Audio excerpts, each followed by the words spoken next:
Hi viewers, welcome to mister Vivek channel. நான் உங்கள் விவேக். இன்னைக்கு வீடியோவில் வெப்பன்கிற தமிழ் படத்தோட ரிவ்யூ தான் பார்க்க போகிறோம். அதுக்கு முன்னாடி சப்ஸ்கிரைப் இல்லையா, கீழே உள்ள இடத்துல சப்ஸ்கிரைப் கிளிக் பண்ணுங்கள். கூடவே பெல் பட்டனை கிளிக் பண்ணுங்கள். அப்போ தான் நான் போகிற வீடியோ ஒன்று நோட்டிஃபிகேஷனாக வரும். அப்போ தான் இந்த வீடியோ மிஸ் பண்ணால் பார்க்கலாம். நீங்கள் வெப்பன் இந்த படத்தை குகன் சென்னியப்பன் இயக்கியிருக்காரு. இந்த படம் ஒரு சயின்ஸ் ஃபிக்ஷன் ஆக்ஷன் த்ரில்லர் ஜானரில் எடுக்கப்பட்ட படம். இந்த படத்தில் சத்யராஜ், வசந்த் ரவி, தன்யா ஹோப் இன்னும் படம் நடிச்சிருக்காங்க. இந்த படம் இப்போ தேட்டரில் ரிலீஸ் ஆகிருக்கு. செக் பண்ணி பாருங்கள். இப்போ அவங்க இந்த படத்தில் கதை என்னன்னு பார்ப்போம். இந்த படத்துடைய கதையை பார்த்தோம்னாக்கா, தேனி மாவட்டத்தில் ஒரு அடர்ந்த காட்டில் ஒரு எக்ஸ்ப்ளோஷன் நடக்குது. இது டெரரிஸ்ட் தான் பண்ணியிருக்கணும் அப்படின்னு சொல்லிட்டு இந்தியன் செக்யூரிட்டி டீம் சந்தேகப்படுறாங்க.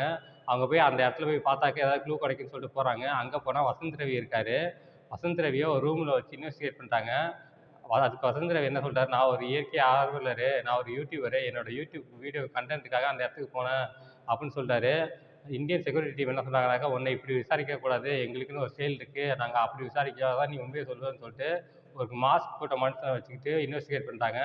அப்போவும் வசந்த் ரவி ஒரே விஷயத்தை தான் சொல்கிறாரு, நான் ஒரு யூடியூபர் கண்டென்ட்டுக்காக தான் அங்கே வீடியோ எடுக்க போனேன் அப்படின்னு சொல்கிறாரு.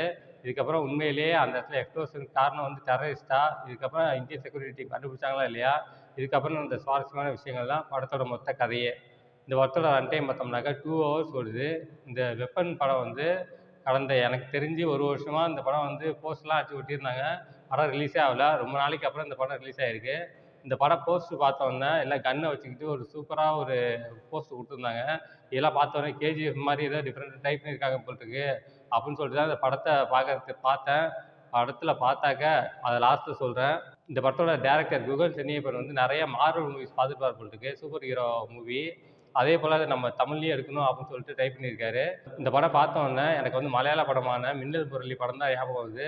அதுலேயும் இதே மாதிரி தான் இந்த கையை நீட்டுவாங்க, அப்படியே அந்த பொருள் வந்து தானாக கையில் எடுக்கும்.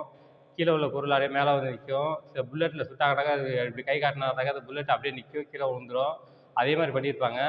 அதே போல் இந்த படத்துலையும் பண்ணியிருக்காங்க. சத்யராஜ் தான் இந்த இதில் வந்து சூப்பர் ஹியூமனாக இருப்பார். இந்த படத்தில் என்னென்ன கம்பி கட்டுற கதையெல்லாம் கட்டணுமோ எல்லாத்தையும் கட்டி வச்சிருக்காரு குகன் சென்னியப்பன். இந்த படத்தோட ஆரம்பத்தில் பேர் போடுறப்ப ஒரு கட்டுக்கதை சொல்லுவாங்க. அது என்னன்னாக்கா, 1942 இந்தியா வந்து சுதந்திரத்துக்காக போராடிட்டு இருக்கும்போது நேதாஜியும் அவரோட 4 ஃப்ரெண்ட்ஸும் ஹிட்லர்கிட்ட போய் இந்த மாதிரி சுதந்திரத்துக்காக போராட்டம், எங்களுக்கு வெப்பன் வேணும்னு கேட்குறாங்க.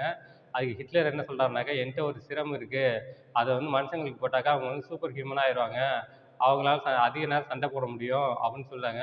நேதாஜி யோசிச்சு பார்த்துட்டு இது வந்து இந்தியாவுக்கே ஆபத்து வர மாதிரி போயிடும், அதனால் வேணான்னு சொல்லிடுறாரு. ஆனால் கூட 4 பேர் வந்தாங்கல்ல, அவங்க போய் ஹிட்லரோட லேபில் போய் அந்த சிரத்தை எடுத்துகிட்டு போயிடுறாங்க. இது தெரிஞ்ச ஹிட்லர் வந்து யார் அதை எடுத்துகிட்டு போனாங்களோ அவங்கள கொண்டுட்டு அந்த சிரத்தை எடுத்துகிட்டு வாங்கன்னு சொல்கிறாரு.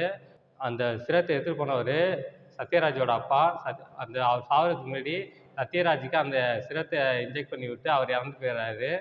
இப்படி ஒரு கம்பி கட்ட கதை கட்டியிருக்காங்க. இதெல்லாம் வந்து நம்புற மாதிரியா இருக்குது.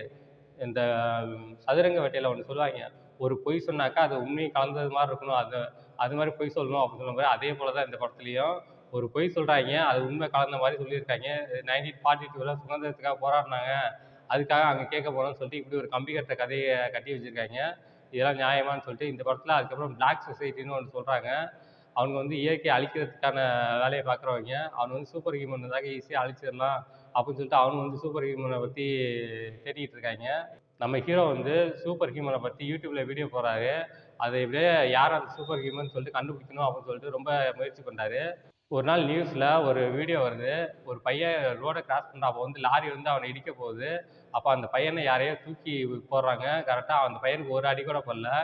இது வந்து சூப்பர் ஹியூமனால தான் பண்ண முடியும், அந்த பையனை கண்டுபிடிச்சி கேட்டாக்க அது யார் பண்ணதுன்னு தெரிஞ்சிடும் அப்படின்னு சொல்லிட்டு வசந்த் ரவி போய் அந்த பையனை தேடுவார். அதுக்கப்புறம் போய் சூப்பர் ஹியூமன் யாருன்னு கண்டுபிடிச்சாக்க சத்யராஜ் தான். இதில் ட்விஸ்ட் வர வச்சுருக்காங்க. அந்த சூப்பர் ஹியூமன் யாருனாக்க வசந்த் ரவியோட அப்பா தான், அதாவது சத்யராஜ் தான் சூப்பர் ஹியூமன்.